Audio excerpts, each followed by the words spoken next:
சிவன் கொடுத்த வரம்.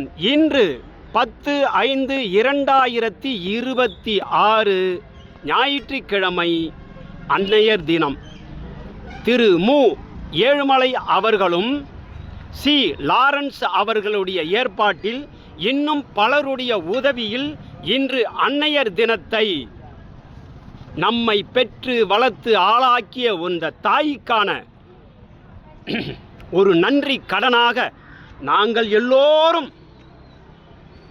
நம்மை பெற்ற தாய்க்கு அவருடைய பாதத்தை தொட்டு இந்த ஒரு நாளாவது வணங்குவோம் என்பதற்காக உலக அன்னையர் தினத்தில் உடலுக்குள் அடைகாத்து உதிரத்தை பாழாக்கி பாசத்தில் வளர்த்தவள் அம்மா என்னும் தெய்வம். தன் பசியை அறியாமல் நம் பசியை போக்கிய அம்மா என்னும் தெய்வம். தன்னை ஒளியாக்கி நம்மை செதுக்கியது அம்மா என்னும் தாய். இந்த இடத்தில் ஒன்றை புரிந்து கொள்ள வேண்டும். உங்கள் பசிக்காக நான் சாப்பிட முடியுமா? உங்கள் உடல் நோய்க்காக நான் சாப்பிட முடியுமா?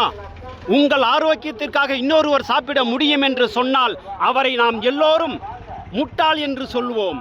ஆனால் 2 பேருக்காக இன்னொருத்தருக்காக சாப்பிட்ட ஒரே ஆத்மா தாய். வயிற்றில் உள்ள குழந்தைகளுக்காக 2 ஜீவன்களுக்காக சாப்பிட்ட ஒரே ஆள் இந்த உலகத்தில் தாய் ஒருவர்தான்.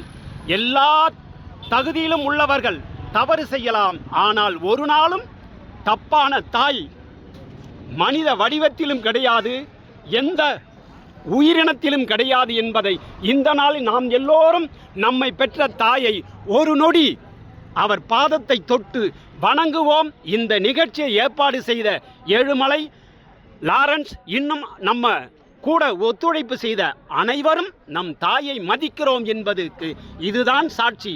திருவண்ணாமலை மாவட்டம் வானாபுரம் கிராமத்தில் இருந்து இந்த அன்னையர் தினம் இன்று சித்தர்களின் ஆசீர்வாதத்தோடு சிவன் கொடுத்த வரம் நம்மை பெற்ற தாய் நமக்கு கிடைத்தது.